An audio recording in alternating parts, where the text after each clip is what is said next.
introducing Elsa Huxley, who will take it from this point. So Elsa? Hi, thank you, Susan. Hello, everyone. Welcome. I'm Elsa Huxley. I'm the Director of Communications at Heritage Preservation, and we are so glad you're joining us here today. Heritage Preservation is moderating the Connecting to Collections online community in cooperation with the American Association for State and Local History, and with funding from the Institute of Museum and Library Services. This site is designed and produced by Learning Times.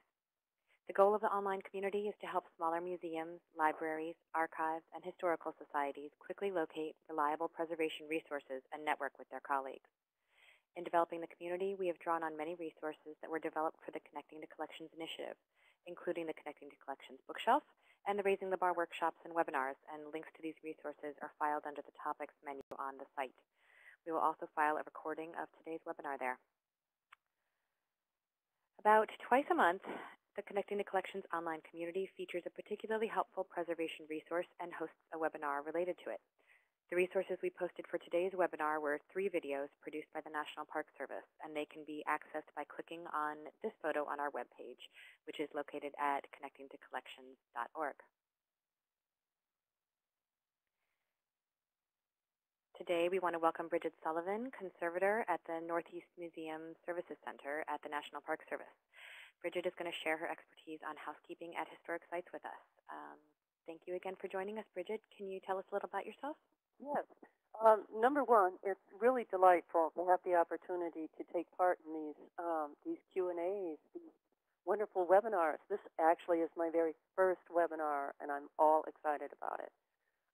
I have been a conservator for the National Park Service for many years now.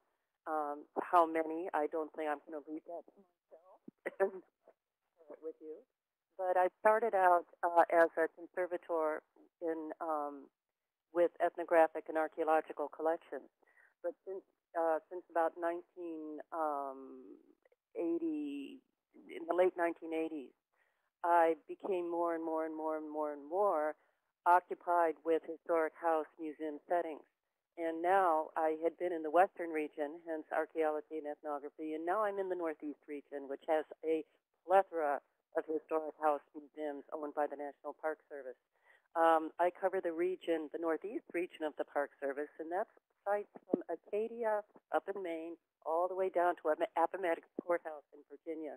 And many of you, I'm sure, are familiar with all the National Park Service sites in the system nationwide.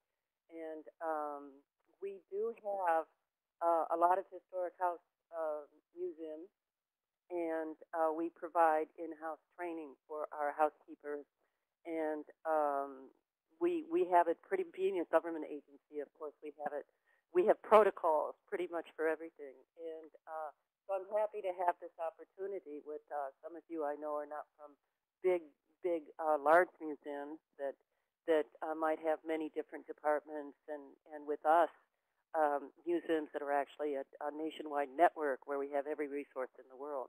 So I just thought that I could share with you some of the guidance that we've used and developed over time dealing with a variety of different historic sites, from the very, very fancy to the most heartwarmingly humble.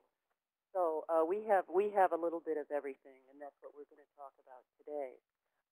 I'd like to know, Ashley, are there participants? I see that there's 5 of you online. Are there participants from a museum other than a historic interiors museum, a historic structures museum? Anybody from a conventional museum where it's not in a historic setting? No? Okay, well that's good, because that's what we're going to talk about. So that's pretty much it in a nutshell. And because I've been involved for so long doing museum housekeeping plans for parks, we really have evolved it into something that really seems to work both for the to the service of the museum and, most importantly, not most importantly, equally importantly, the historic structure in which it is housed. To come up with something that is really thoughtful of all of the different facets of museum work that accompanies really a housekeeping plan. So a housekeeping plan never is something as simple as, well, dust twice a week and do this and that. You know, that the plan really is it's the central component of a strong preventive conservation program that serves both the museum collection and the historic structures at any park, or and in your case, in any museum setting. Um, when it's developed thoughtfully, an improved museum housekeeping plan really can provide the framework for consistent care of museum objects and historic interiors by institutionalizing this most fundamental preservation effort at the museum management level. So if I slip back and say park management, just know that it's in my blood. The green and gray courses through my blood. National Park Service. But anyway, so it's a real management tool, and you have to really look at it that way. Conservation, as you know, has two aspects, and that is preventive conservation, and the other one is remedial conservation.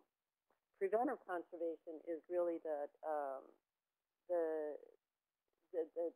first line of defense against deterioration of the museum collection, and that's what housekeeping actually is.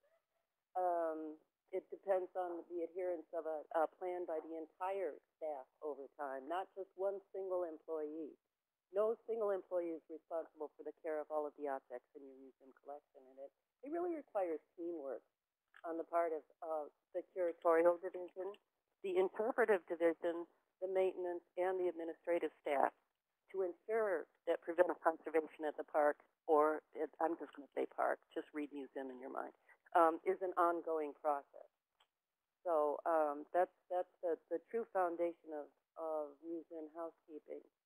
And one reason that I like to point out that the various aspects that are involved, it's not just the housekeeper, it's not just the curator, but it is the maintenance staff, the admin staff, the curatorial staff. You have to look, for instance, at what the interpretive goals are of the site, above and beyond just simply what the preservation requirements are for various kinds of materials in your collection. I've got some slides. I think I'm going to put some up, and we can talk off of the slides. Did you want to do any of those polls? Or polls, yes. Yes, thank you for reminding me. Sure. Could you set them up with the polls? Yes, I'll do that. I wanted to also let you know, Brigid, that your audio was cutting in and out a little bit, as if you were. Oh, was it? Yeah, as if you were looking away from your phone. So I'll be very careful not to do that. Okay, so here's our first poll. Yes. And the audience, just go right ahead and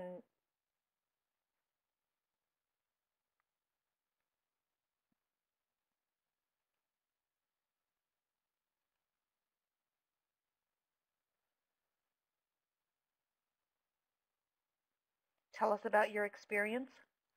Just click on the radio button next to the yes, no, or don't know.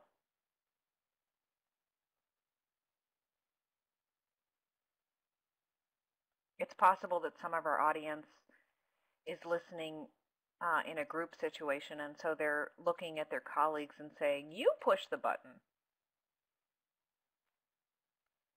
Okay, well, it looks like for the most part they don't know. Would you like to know about staffing, Brigid? Yes. Okay. How much staff is at each site? Do you have full-time? Do you have, for instance, I'd be curious of knowing who does the maintenance of the exhibits. Is it volunteers? Is it is it park staff? And are they trained? Do they have training?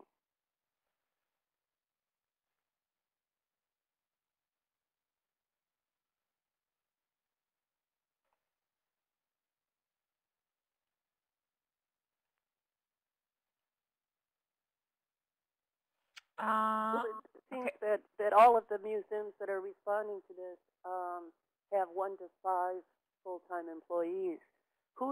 How many have closer to 3? And you know what? I'm getting some feedback from the audience that for some reason the radio buttons are not working, which might be why we're not seeing very many Oh, I see. responses. Let's Oh. try that again and see if they are working now. They're working for me over on my other computer. Well, now, see, I'm getting some variation here. 20% has all volunteer staff, whereas about 70% have 1 to 5 employees. Well, now it just switched up to 100% has 1 to 5 full-time employees. This is puzzling. Okay, well, so we're in the ballpark. Yeah. All right, let's just keep going on then. So, how many I don't know if this is one of the poll questions, but how many of the participants are the ones that are actually doing the active housekeeping? Or are you directing others to do the housekeeping? You know, perhaps people could just type it into that Q&A box instead Oh, of there you completing go. the polls, and then we can get an idea. Okay, that involves putting the phone down. Oh. No. The audience can type in the Q&A. They can hear us, but they can't talk with their voice. So audience, you have to use your fingers.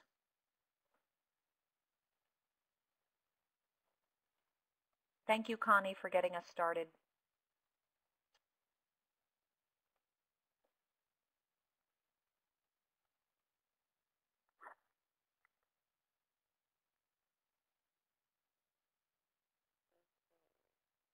She doesn't do okay when... Is my voice still fading in and out? It sounds much better to me. Okay. Because I know that Donna Miller complained about that as well. Do not do the actual housekeeping. How many have training in housekeeping? Should I put that in the question thing too? They can hear you, and they can just type into the okay. pod. Sorry, I wasn't. Yeah. That was okay. what I was thinking. No vote. No one has. Okay, that's good. One thing that we have as part of this webinar is a downloadable information that's really going to set you up with discussion of techniques that are appropriate to use on a whole variety of materials likely to be found in a historic site museum. And not only that, handling rules as well, because handling is it's so important how you handle something. As a matter of fact, I think in one of the videos that you saw, it was I think it was the National Park Service one, and it was talking about how important a vacuum cleaner is in housekeeping. But I would say, with my years of experience, that the most important tool in your toolkit is actually you. And I mean, not to say that you're a tool. I remember that used to be a pejorative years ago. But the tools that you possessed, and those are your hands and your eyes. You see and you handle. I mean, that if you don't have that ability, that sensitivity to approach a museum object carefully and knowledgeably, then the handling, and no matter what the housekeeping is going to be, the handling will just, completely have an effect on the object. You could drop things, et cetera, et cetera. But anyway, so then I give a whole list of handling various kinds of things, general rules. How to handle furniture. Obviously, you would never in your own house push or pull furniture, or you might. I, myself, in my own house, have been known to do such a thing. But these are long, tried and true lists that I'm happy to share with you based on many years of experience, and these are also from a variety of sources as well. And then as a housekeeper also, there's the distinction between preventive treatment and remedial treatment, and that's sort of the distinction between conservation in general. and housekeeping, as I said, is the primary goal, the primary fortress of preventive housekeeping preventive housekeeping in any museum. The flip side of that is remedial treatment, and that's what conservators actually do in their labs. I've got a conservation lab. Then I have conservators working, and we're actually doing hands-on treatment. But housekeeping actually a little bit less now than it used to, but it also can involve what I would class as remedial treatment. And what remedial treatment is to me would be something like polishing silver. And the goal that I would set for any museum would be to rely only on preventive conservation and get everything up to a state that the preventive care, the housekeeping preventive care, can take the entire place of anything that might be construed as a hands-on, more aggressive treatment or a remedial treatment to objects.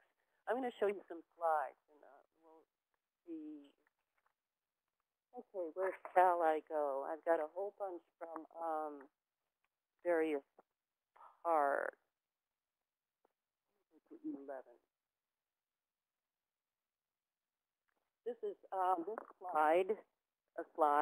this image is at a historic house museum in Cincinnati, Ohio.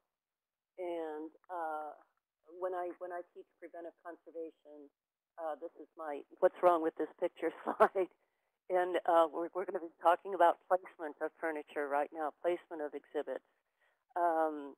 And when I understand that when you're in a historic house museum, oh, this couch was always here, oh, this table was always here. But in certain circumstances, you can, within the spirit of the reconstruction of the historic interior, make some changes that will remove collections from, from certain harm, like this. Okay, what do we have here? We've got a inlaid table. What is really sensitive to moisture? Inlaid wood. Okay, we got a plant sitting on it. The plant's been watered, hasn't it? You can see that the crusty salt rings even on the pot that it's in. Oh, that can't be good. And then also, you know what? It's right in front of a window. Let's think. What is really sensitive to light damage? You know what? Inlaid wood. And you can see the sun completely on that. But hang on, there's more. What is very sensitive to changes in temperature and relative humidity? Any kind of layered object, and that includes inlaid wood. And if you look, you can see that that little table is right over a heat register. So that's your eyes are going to tell you that, you know what, that's maybe not the place that we're going to put this old historic table. And we're certainly not going to put a plant on top of it that has to be watered. So those are the kind of decisions that you can make. You can make the decision that you would, move it away, certainly away from that. If this is where the great man himself put the table, and it can't be moved, maybe you could turn off the register. And certainly you can close the curtains, because light is a really, really, really, really damaging thing to collections. And a lot of times, this is great. Okay. Oh no, that's not what I want to go to. Okay, wait. 9. I want to go to 9. Here we go. So this is Edison, and this actually is where the great man sat. And the light was there, the great man was there. You can't really move the chair. The interpreters would not stand for that chair being moved at all. But you can see the damage to the textiles. Textile light, as you know from experience, really bleaches the bejesus out of dyed materials, and it denatures silk, and it does all kinds of horrible things. But there's no reason really that you have to have the light pouring in like that. You could be, if this is a historic house, you could, if you have the luxury of having staff, do what the owners would have done, and as the sun makes its solar path around the house, close the curtains. you could do that, or if you don't want to do that, there's a lot of our historic houses use, and I think to great effect. It's kind of spendy, but boy, is it worth it. The shades that transmit light but cut it down quite a bit. And you can see, pretty much, you can see outside, you can see the, you don't see everything clearly, but it does cut down on that solar radiation, both the heat aspect and also the visible light aspect. So that's something that I think all historic houses should think about, would be shades. And I know that there's sometimes, oh, well, they never would have had shades. But you know what? You have to make a some sort of compromise that's going to work. You probably can figure out something that's going to be working. And then also, with the windows, people used to use and still do continue to use coatings or film for UV to filter UV. And so that's what UV is, of course, the most active element in the light spectrum in terms of destroying things. So that's something that I would recommend too. But as housekeepers of any kind of historic house, you need to be aware of the changes of the day. You need to know what's going to happen when at what time and be on top of things, just the way the people in the house who lived in the house would be on top of things. Now, this is great when you have a large staff, but I sense from your poll that we don't have those kind of sites that have lots of people looking after it. But anyway, but just be aware, and if you have the frontline possibility, really consider if you really, really, really want to have the windows open at that time of day. Can you close them? Is there anything else that you can do to remove that agent of deterioration? Really a strong, outspoken agent of deterioration is light away from the museum collection. And as housekeepers, you're in the trenches. You know exactly what's going on out there, and you can make the decision to close it or remove something from exhibit. This is at Fort Vancouver up in Washington, and this is the death of the chief factor at the fort, who was an ornithologist. And here, right in the light of day, is something that is hideously sensitive to light damage, and that is natural history specimens. Anything with feathers, anything with protein, things like that. They bleach, and you've seen probably stuffed buffalo and birds and things like that in museums that have just achieved an old history, natural history museums who have achieved a sort of color of a sort of faded out ginger snap over time, and that's what it does to the feathers and the fur and everything else. Now, what can you do about that? Oh, but he always had with his desk, he always had his stuff there. Well, one thing that you could do would be to take those are flat shades. What I would do is I would turn them so the slats don't point down, they point up.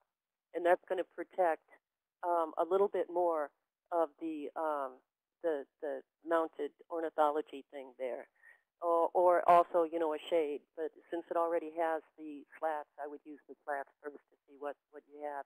And also work with when you're doing stuff like this, work with a light monitor so you can see what effect your actions have on mitigating a situation that you know to be troublesome to the objects that are displayed in that setting. Okay, where will we go now? That's light. Let me go. Let's go to.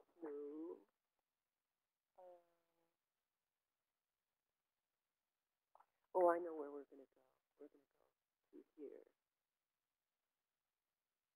No, we're not. Here. Now this is Cape Cod National Seashore, and this is the Penniman House, which is the house of an old sea captain, very well entrenched on the Cape historically, and the house is wonderful, but the house is actually falling apart. Now, if you look at this, if you look at it carefully, you can see many, many, many things. If I say, what's wrong with this, choose 5 things that is problematic for display in this area. And you're probably going to see that the mold on the ceiling, the water damage everywhere. And that's going to tell you that the largest object in the collection, which is what? The building. The building's always the largest object in the collection. You have to be very, very, very aware of what's going on with the building. That something bad is happening to the building.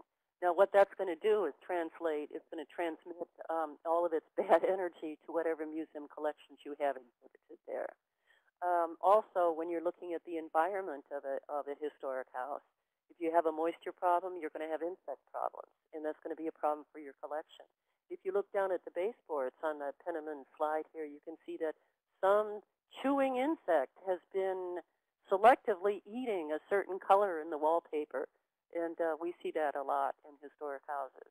And there's a lot of mold on you can't really see the carpet, but the carpet is chewed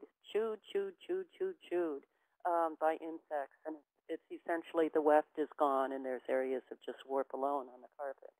So that's the whole enchilada of everything that can happen there. All of the environmental agents of deterioration are working very hard at the Penniman house.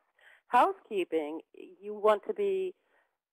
what you want to do is be aware of the whole effect of the microclimate and macroclimate of the house and how that's going to affect the furnishings, and that's going to dictate your walkthroughs and your how often you're going to go into the structure, etc. And then in a situation like this, where the building itself is so unable to support even a decent climate inside, I would say that this would be, there should be no museum exhibit in this house at all. As a matter of fact, there's nothing wrong with doing a museum exhibit of the house itself, because that's the history of it. Very few objects actually relate to Captain Penniman in the house. There's a bedroom upstairs, there's this and that, but that doesn't serve the purpose of preservation, and it doesn't really serve the purpose of really informing the visiting public of what is going on, what had gone on, what is the historic significance of this house. So that's the Penniman parlor, and it still looks like that. Lots of places down on Cape Cod too. Let me go to this slide. The interpretive goals are very important when you do a historic furnished house. What are the messages that you're trying to give? What do you want the visitors to understand from the historic setting, and how can you maintain that? Now, this here is, I think, a really good one to illustrate that point. If you look at the image that's on the left, you can see right there, right by the kerosene lamp, is a little mouse. And then what's in that laundry basket? I believe that might be a cockroach. You're right. Now, this brings us to IPM issues. The housekeeper is also the front line of IPM, integrated pest management. But I'm going to step back from that, having said it, and just say that actually the mouse and the cockroach are an integral part of their interpretive scheme. This site is the Lower East Side Tenement Museum. And what they're trying to do is to give a faithful representation of life in the day. This is the Gumpert's apartment. I don't know if any of you have been to the Lower East Side Tenement Museum, but it's fabulous, and I think everyone should go. So that's part of the interpretive scheme, those things. So, but normally that would be something you couldn't move fast enough to get your IPM traps out and this and that when you see something like that. So the interpretive goal is super important, and that's another reason why the Penniman house doesn't work, is because Captain Penniman never would have lived in abject squalor, which is what it is now. And you know, some of our sites are very, very fancy, and some of them are not. I mean, we go from every place to, you know, the most humble of vernacular architecture, and in our historic structures all the way up to like the Vanderbilt Mansion and stuff like that. But one of my favorite houses, I think, is probably Maggie Walker. And I don't have a slide for Maggie Walker, but I'll just tell you about it.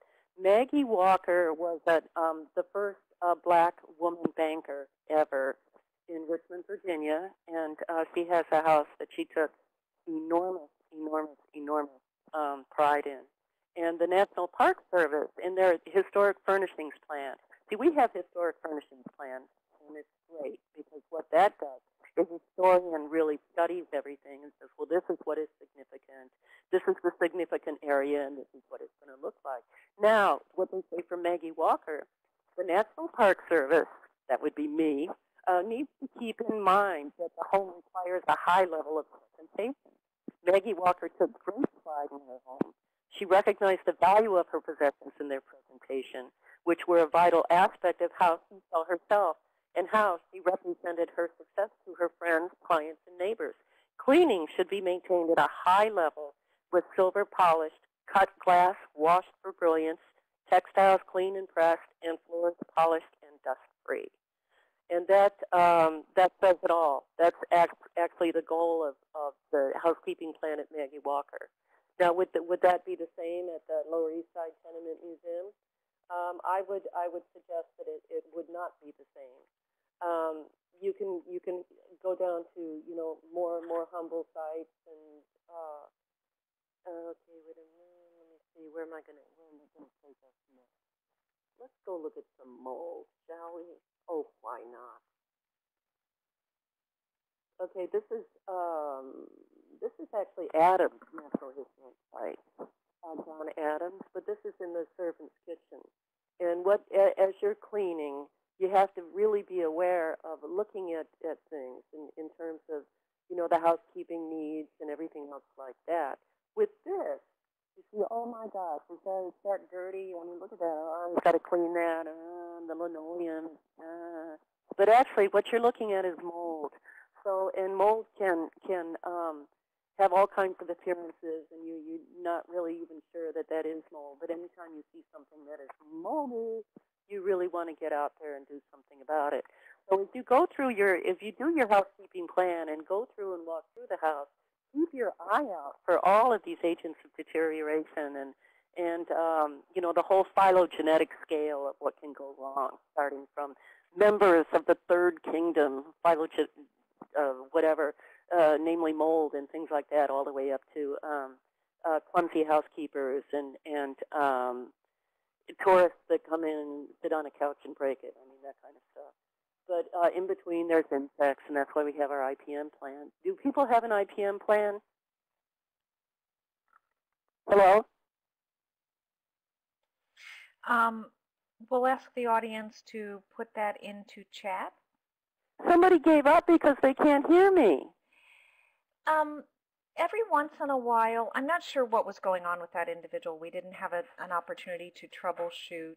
Every once in a while, it's as if you're moving away from your handset, and it becomes a little muffled. Oh, okay.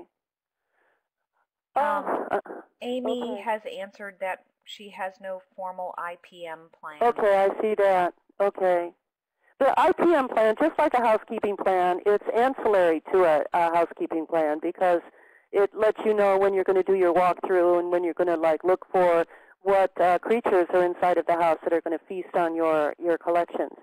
And typically in a historic house, it's going to be, if you have wool carpets, it's going to be domestic beetles eating all of the protein wood and, the protein wood, the wool and silk and things of that nature. It's going to be creatures that just come and go. If you have a whole bunch of spiders in your house, that means that you have an insect problem within the house above and beyond the spiders because that's what the spiders are feeding on.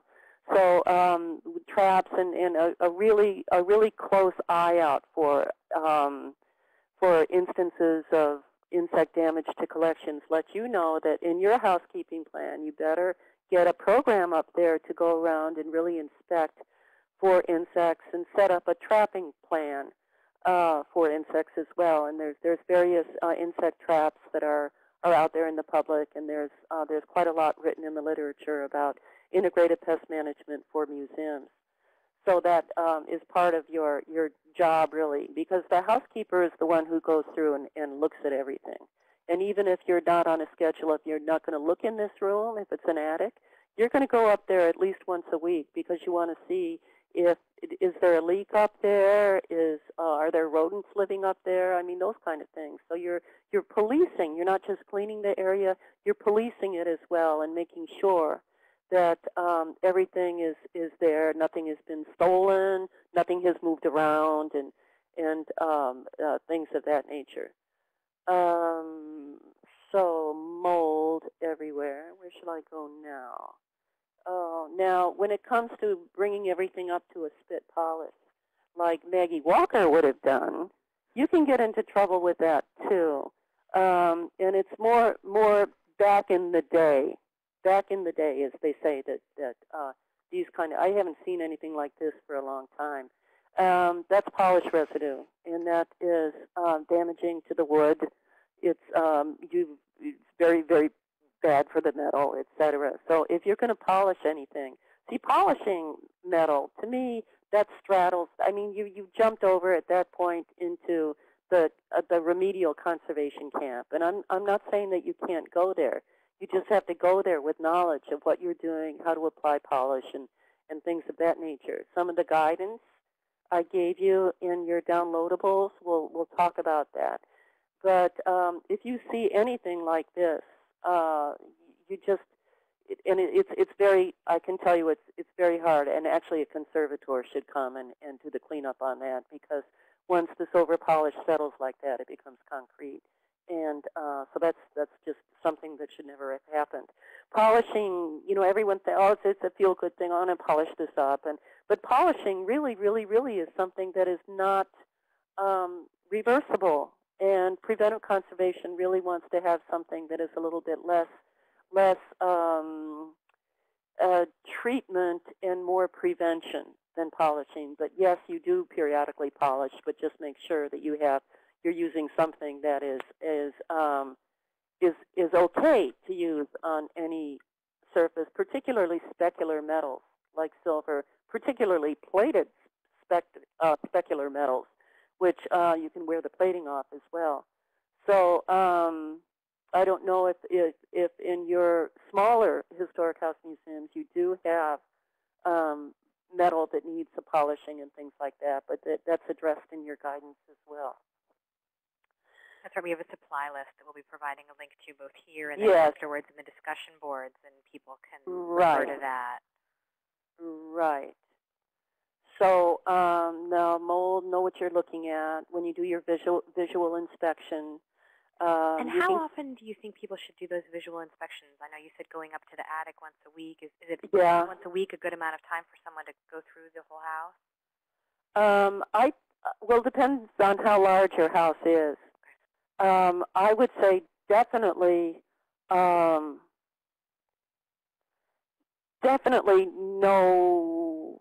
longer than 2 weeks. Okay. And it depends. Yeah, and it depends really on what your visitation is. How many visitors? Mm-hmm. Are you open? It depends on things like are you open? Does the public have to walk through rural fields, you know, to get into the farmhouse or whatever your situation is? Is mud and dirt and water likely to be trampled in by visitors? You know, what is your tour group size? For a house like Adams, they have had a long-standing thing that they bring, I think, like 14 to 16 people through at once, which is, it's horrible. And I can say that because I work for the Park Service. And we've been after them to lessen that, too, because that's all of these people going upstairs, all, you know, if they have backpacks or whatever, and their sleeves of their coat, it's rubbing along wallpaper. You just have to be kind of aware of all of these situations that arise anytime you invite a visitor into the house. You know, above and beyond them touching things. Well, just their presence there could be a problem because they could be tracking in this and tracking in that.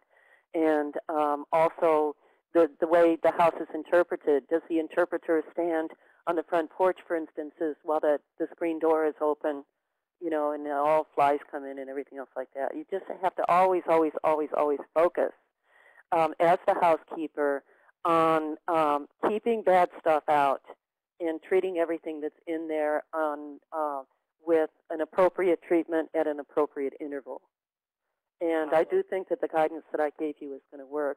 And that means that, you know, you're not always going to be on in sort of a combative relationship or whatever, you know, with the interpreters, because it's a close partnership, housekeeping and interpretation. And if you get together and work together, I know that you're going to be able to find something. Do you cook in an open fireplace in your historic house? I mean, that's something that has many, many, many issues related to it. But just know that when you develop a housekeeping plan, it's got to be reality based. It's going to be based on who comes to the house. What time of the year? Does it close for winter? Do you have an open season? You know, all of those things, and just plan accordingly. It's ideal for a historic house if it has a period of closing, because that's going to be when you come in and you're really, really, really doing your cleaning. If you have rugs on the floor, you're going to roll them up. You're going to vacuum the back. You're going to vacuum the front. And all of this is available. All of this information on how to do that is available in the literature that we provided you with names of, etc.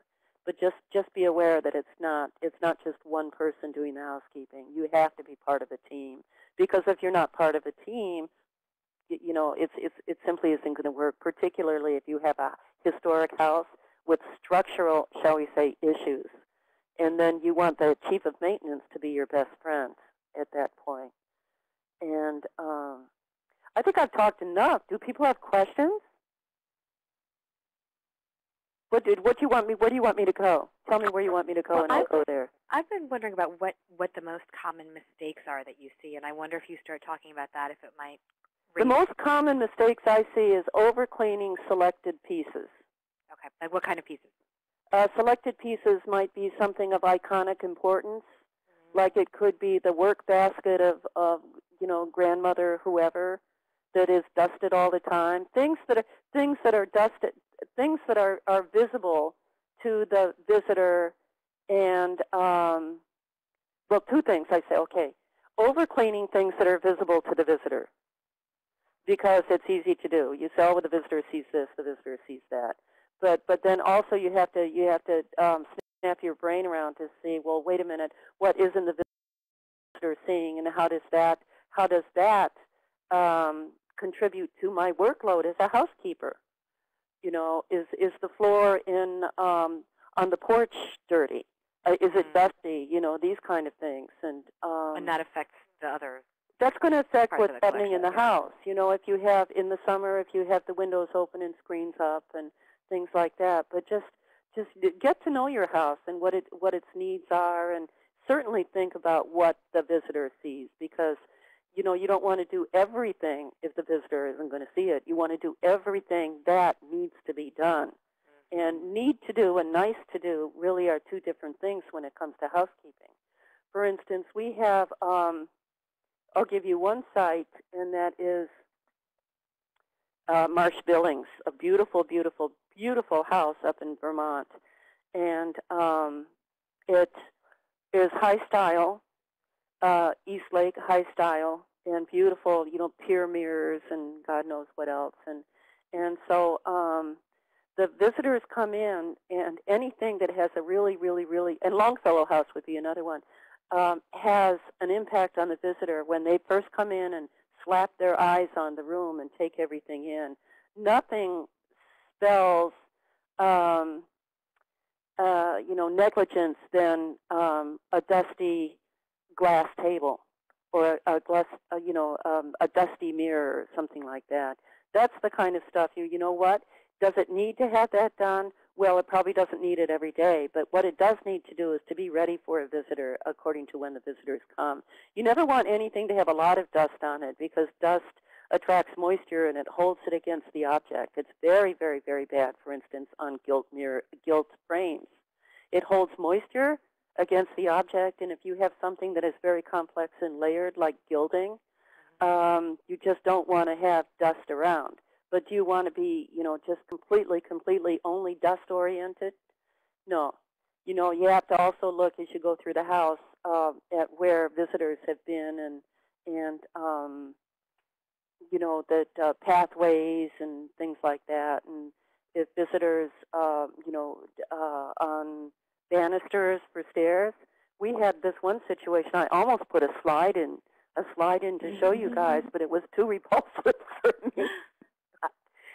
That main banister of the John Adams home in Quincy that had such a deposit of lipids, that's oils from your hand, lipids on it, that it actually had a topographic texture.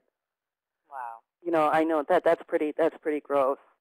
Oh. And so we do, and they say, oh, we're cleaning it, but anyway, it just adds and adds and adds and adds. Now, also, a lot of problems that you have with housekeeping is going to relate to past treatments. Have people been, what have they been putting on the furniture for years? How have they been polishing it? Are they waxing stuff? Are they pledging? Are they using pledge? Are they using, other things that you might use in your own home, but you never, ever, ever would use on a museum object in a historic setting? So, and those things can take their attrition, too. So, okay. That supply list will help people know what the supply list, using if it's on their current roster. Yeah, and some things that are available, like the Lower East Side Tenement Museum, I put them onto Swiffers. I love Swiffers. I love anything that keeps your eye, that has some sort of a long wand kind of thing. That so you can keep your eye on what you're doing rather than using a rag or something where you can't really see how it's affecting the surface. For instance, when I dust something like a chandelier, anything, any piece of bocage ceramic, or I always use a long-handled, soft painter's brush. And because I'm keeping my eye on what's there, you don't want to have any cleaning tool that you're using that's going to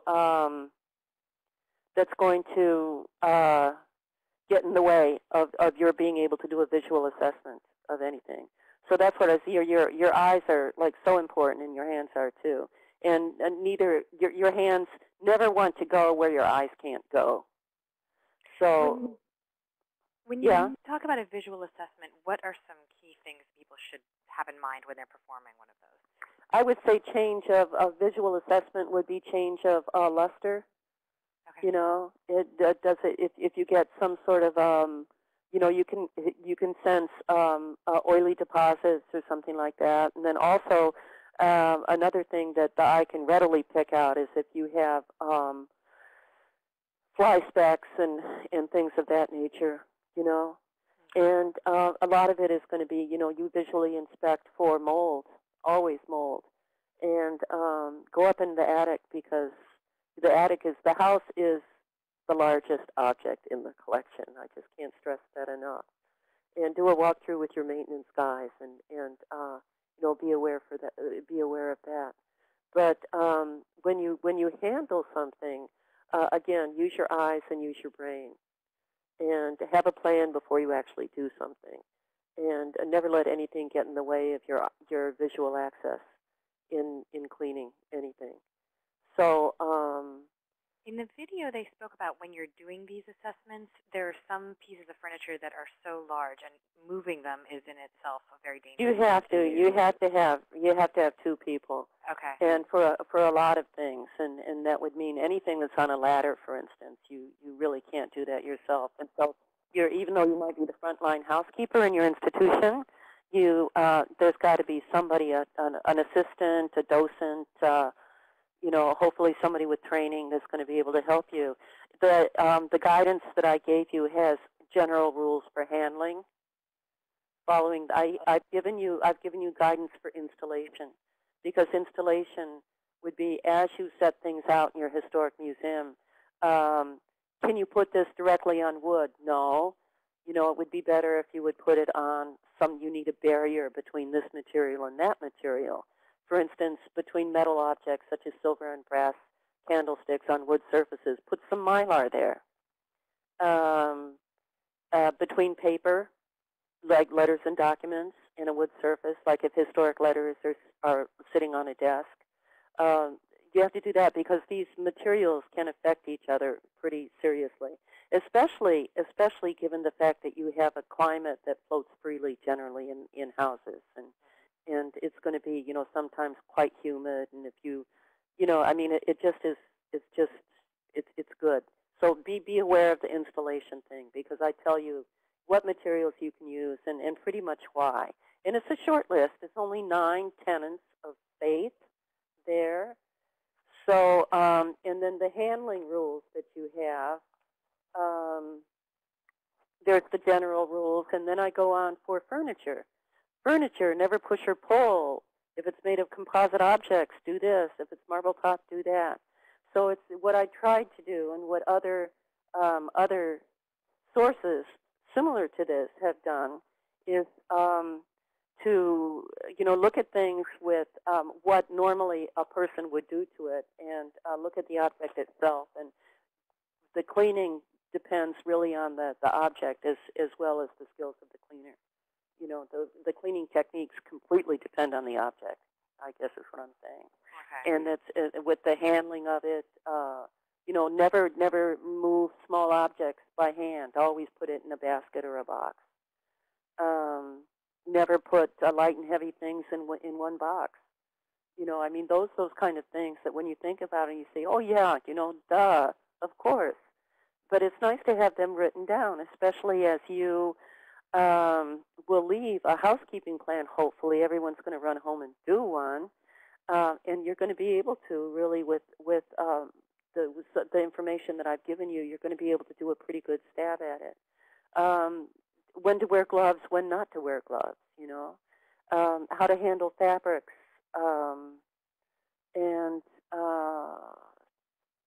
on and on. It's all there. Okay, and I'm posting right now some links to those documents, and we'll be posting them online, too, in our general discussion section under the topic. Yeah. And then also I've given you the cleaning techniques, what you can do for your architectural surfaces, your walls, you know, what you can use. How can you clean clear finished and painted wood, which, you know, if you have a big visitorship, you're going to have kind of attrition on a lot of the, not just like remember the Adams. I don't ever want to remember the Adams banister. Oh, my God. But, you know, those sort of things, you know, the people leaning against and handprints on brass escutcheons around doorknobs and those kind of things, any sticky wood. What can you use? And you have a list now for architectural surfaces, and that would be the wood moldings, the vacuuming of the floors, the this and that. What do you do if the wood is unfinished or worn, or it's wood that has an unstable finish? So what I tried to do is to think of everything that you're going to encounter and give you guidance for that in the cleaning techniques section of your handouts. So what else? I wanted to mention the manual of housekeeping that we're going to give out Yes. to one of our participants here today. After we sign off, we'll pick one person at random, and we'll be sending them a copy of the National Trust's Manual of Housekeeping with our thanks for participating today. And I wanted to also mention that I posted a URL for our evaluation for today's webinar, and we'd love to have your feedback. Okay. And future ones. I'm trying to think if there are any other. Does anybody have any other questions before we wrap up? We have about 5 minutes left. I was sort of hoping, while we wait to see if there are any other questions, if you could say something about inspecting the envelope of the house. You've touched on it a couple times. Yes. How important that is. Is there anything you could tell us about that? Well, obviously, you know, that the main entrance when the outside comes inside is through windows. And you want to make sure that your window hardware is in good shape and you don't have slipping and sliding and things like that. And look closely at the casements. If you have termites, for instance, always look out for termites. You're going to see it in soft wood that's been wet for a long time. And at that point, your IPM is going to have to, jump into place, and you're going to have to do something about that, because that is definitely going to affect not just the largest object, but the littler objects inside as well. So the windows are a big issue for me. Be very, very, very mindful of windows, and that the hardware is okay, and they're going up and down and things like that. Look always around baseboards too, because you're going to see insect activity there. If you have a fly season, that's where you're going to get the insects. You're going to get flies, which are a nuisance, and plus they do, I will say delicately, poop all over everything, fly specks, which is very damaging to metal. So you want to make sure that that's your IPM, plan is dealing with that. But also the dead insects. If you see dead insects anywhere in the house, and that includes the attic, get rid of them, because they're the protein source for the really, really, really nasty carpet beetles and the guys that are going to move in and not just eat the cellulose, which is what the wood is, but they're going to chomp down on, the settee, the carpets, and things like that. So that's your walkthrough. Should, and I say no more than 2 weeks should go by without a walkthrough. And the walkthrough is you're going to have your IPM hat on. You're going to look for bugs. You're going to look for signs of bugs. You're going to switch out traps as needed, and read up on IPM plans, because there's a lot in the literature about that. You're going to have your interpreter hat on too, and you're going to look at what do people often see?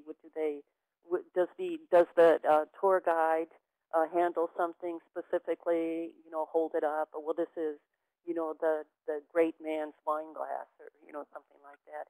Just be aware of how the objects are used in the house, and look at those objects and make sure that there's no attrition on them. If you also, a very important thing with housekeeping is, do you have seasonal displays? Do you celebrate? Do you decorate for Christmas? That's a biggie, because you're going to have pine needles and all berries and everything else in the house. And just to make sure that the housekeeping takes any trace of holiday displays or use, special event use, out of the house. So what else can I tell you? Anything else? See. What about shoe coverings? Do you recommend that people wear those?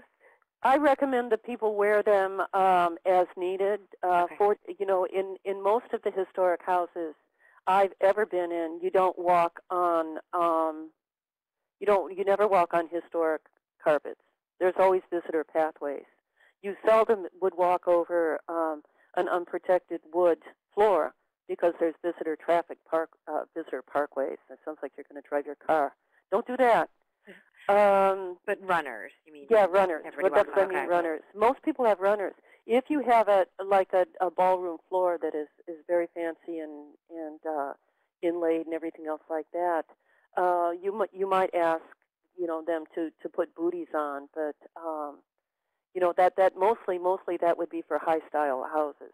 And the best defense really would be to have a confined visitor pathway, because you never want visitors to wander like excited molecules inside of a container bouncing off the walls.